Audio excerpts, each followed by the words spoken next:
being here and for the incredibly warm welcome. On behalf of the United States and the 150 other countries represented in this room, thank you for hosting the Global Entrepreneurship Summit here in Hyderabad, a city that is quickly emerging as the innovation hub of India. And thank you, Prime Minister Modi, for joining us here today, and for all that you are doing to build India as a thriving economy, a beacon of democracy, and a symbol of hope to the world. What you are achieving here is truly extraordinary. From your childhood selling tea to your election as India's Prime Minister, you've proven that transformational change is possible.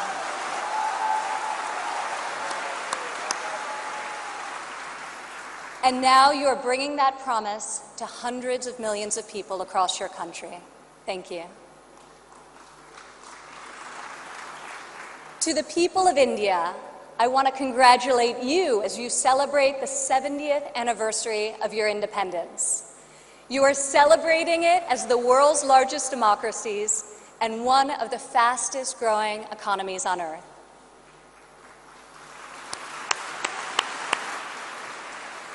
Through your own enterprise, entrepreneurship, and hard work, the people of India have lifted more than 130 million citizens out of poverty, a remarkable improvement and one I know will only continue to grow under the leadership of Prime Minister Modi. All of you are helping India's middle class reach its goal of nearly 500 million people by 2030. You have opened new universities across the country. Your doctors and scientists are discovering medical cures and life-saving technologies. Your engineers and your architects have built modern wonders that grace your skies. And Indian spacecraft have traveled to the moon and to Mars. The people of India inspire us all.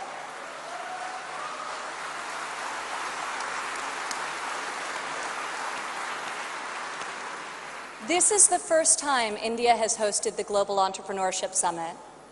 It is a symbol of the strength and friendship between our two people and the growing economic and security partnership between our two nations. As President Trump said earlier this year, India has a true friend in the White House.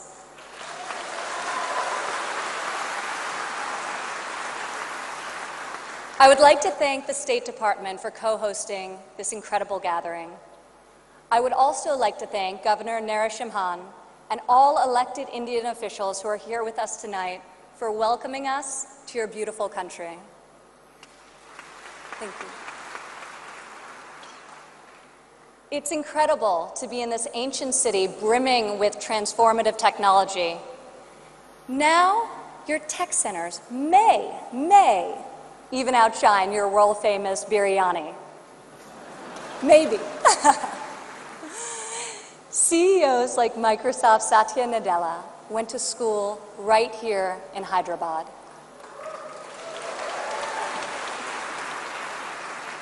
Just a few kilometers away, T-Hub's brand new facility is set to open next year and will become the largest incubator in Asia. In this city of pearls, the greatest treasure is you, the dreamers, the innovators, entrepreneurs, and leaders who never give up, never abandon your aspirations, and always strive for a better tomorrow. Today, we come together to celebrate what is happening here in India, what is happening in the United States and all over the world. Entrepreneurs are revolutionizing our economies and improving our societies.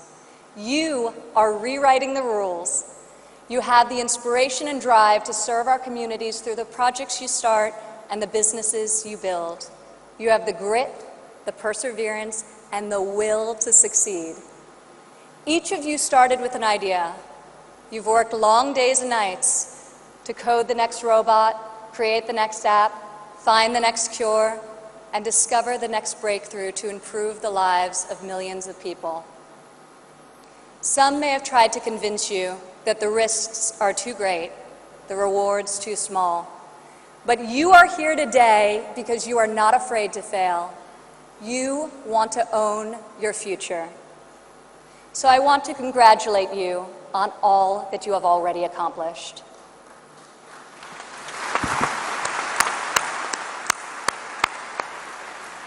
And I especially want to congratulate the women entrepreneurs here with us today.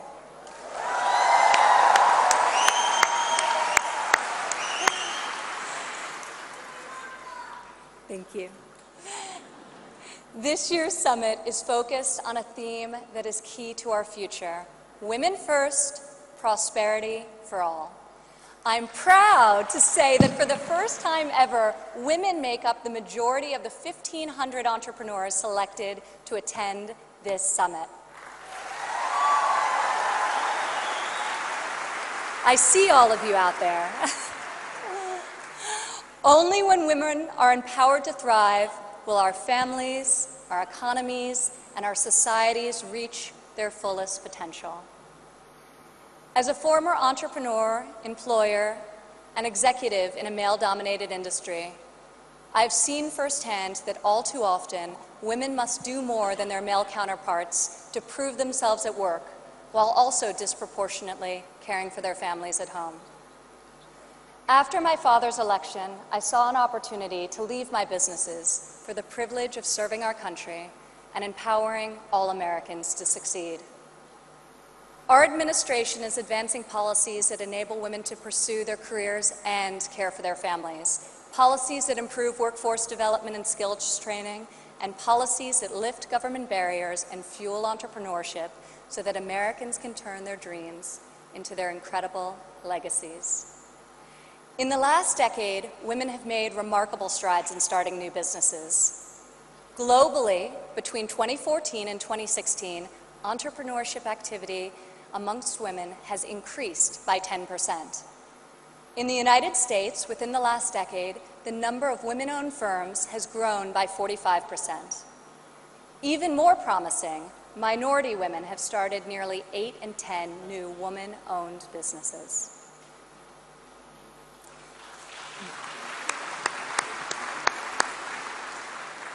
Today, more than 11 million women in the United States own businesses. They employ nearly 9 million workers and generate over $1 trillion in revenue.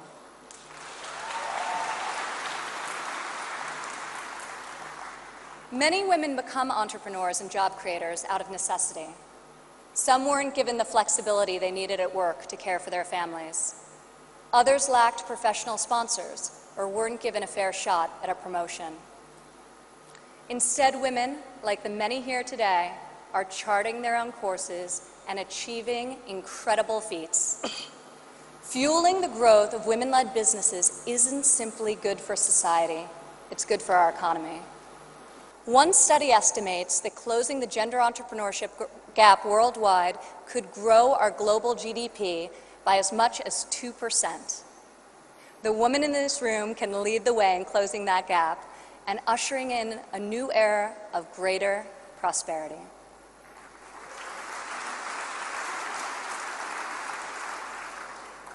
Yet despite the soaring rate of female entrepreneurs, women still face steep obstacles to starting, owning, and growing their businesses. We must ensure women entrepreneurs have access to capital, access to networks and mentors, and access to equitable laws. In developing countries, 70% of women-owned small and medium-sized businesses are denied access to capital. The result has been a nearly $300 billion annual credit deficit for women entrepreneurs in the developing world.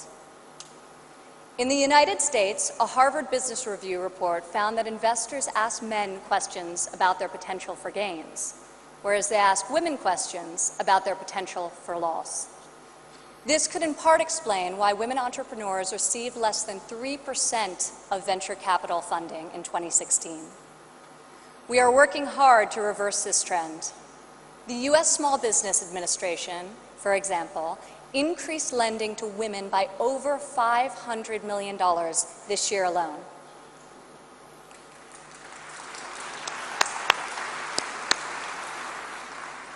When it comes to networks and mentorship, roughly half of women in the United States say they have difficulty finding a mentor. Yet mentorship is critical to success, as each of you knows.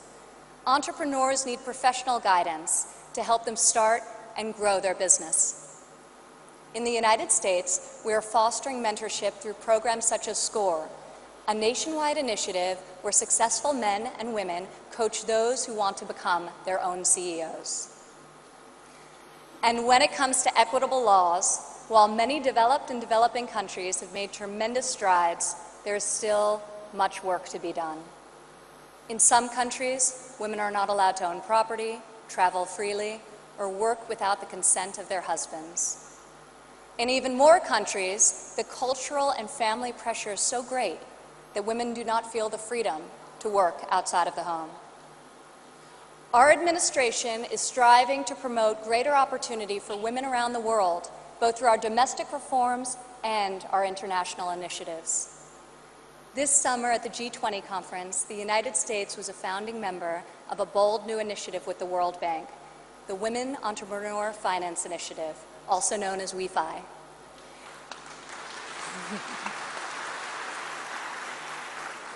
This facility provides access to capital, networks, and mentorship for women in developing countries. WEFI is the first facility to support women entrepreneurs at this scale, and we anticipate it will be able to leverage in excess of $1 billion in public and private financing. This facility also seeks to address the legal and regulatory barriers that limit opportunities for women entrepreneurs. In the last decade, USAID has promoted women's entrepreneurship through a number of programs, including providing microfinance loans to women in Afghanistan and bringing internet access to women in Nigeria and Kenya. USAID Administrator Mark Green is here with us today. Where are you, Mark? Thank you, Mark. I want to thank Mark and the entire U.S. delegation for their tireless work to improve the lives of millions, both domestically and abroad.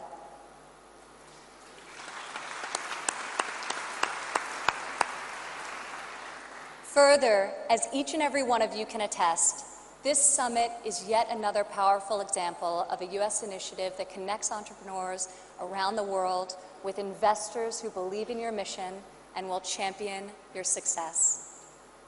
I want to thank the U.S. business leaders who have traveled all the way to Hyderabad for this inspiring event.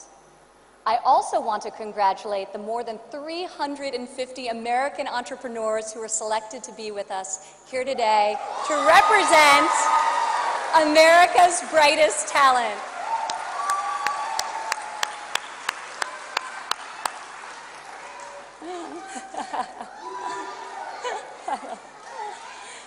I think I found your section. Thank you. At home, our administration is committed to empowering women entrepreneurs through domestic reforms. In the past 11 months, we have expanded apprenticeship programs and prioritized STEM education to ensure that women and men have more opportunities to master the skills that drive progress in the 21st century. We have dramatically reduced job-crushing regulations, which disproportionately hurt entrepreneurs and small business owners. And we are laser-focused on passing long-overdue tax cuts. This will provide much-needed relief to working families and to businesses of all sizes. Also this year, for the first time ever, the President's budget included a proposal to establish a nationwide program for paid family leave. We are committed to supporting women and men who work both inside and outside of the home.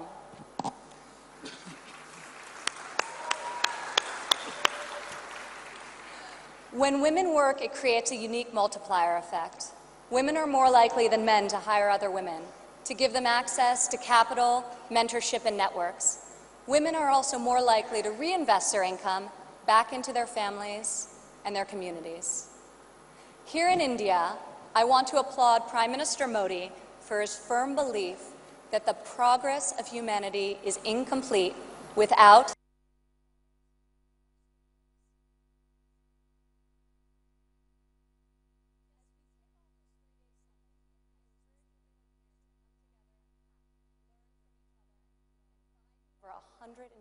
billion in the next 3 years.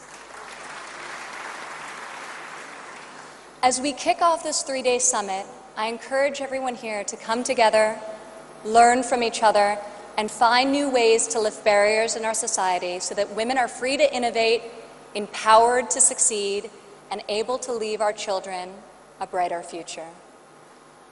As we strive for change, we must never forget that the best hope for our future is far greater than any single government policy.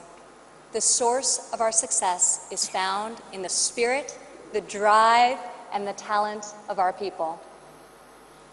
Here with us today from San Francisco is Dara Dotz. Dara spent over a decade working in underserved communities around the world. She witnessed firsthand that many times people need very simple items: a bucket for carrying water, a splint to treat an injury, a part to fix a generator. Dara co-founded Field Ready to provide life-saving supplies through 3D printing. Today, Dara's company responds to disasters all over the world and delivers humanitarian aid with cutting-edge technology. Through her innovative solutions, Dara is saving lives and bringing hope to thousands of communities. Thank you, Dara. Please stand up, Dara.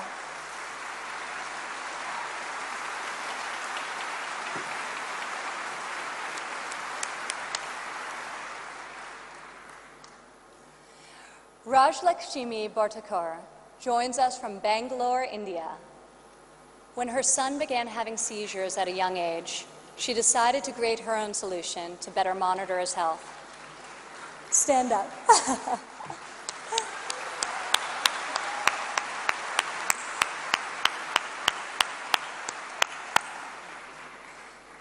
She invented a smart glove that predicts, manages, and detects different diseases and disorders using artificial intelligence. Now her company, Terra Blue, aims to make specialty healthcare accessible in even the most remote places in India. Rajlakshmi, your courage and determination is truly remarkable. Congratulations. Thank you.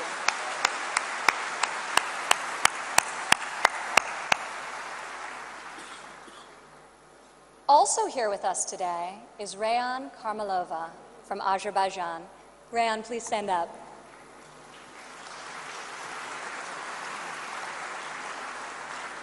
You all won't believe this, but Rayan is just 15 years old. But that has not stopped her from founding a company that harvests energy from rainwater. Rayan has a powerful motto: light up one house at a time. Rayan, each home you light up is illuminating the world. We are inspired by your brilliance and your hard work. Thank you.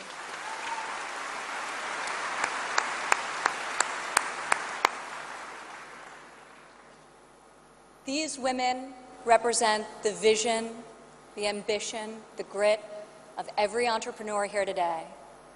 You are saving lives, creating jobs, and bringing hope to our communities. You are transforming our societies one business and one customer at a time. You prove to the world that we have the power to rise above the challenges of our day and to pioneer new pathways forward and to leave our mark on this moment in history. Just think about how much better the world would be if all of us, men and women, are empowered to dream big, aim high, and work together towards a more just and prosperous future. A future where mothers and fathers can work hard to build a better life for their families, where boys and girls can go to school, discover their talents, and pursue their ambitions, and where people of all nations can live and work together in dignity and in peace. This is the future we can, will, and must build together. And this is the promise of the visionaries gathered in this room today. Thank you.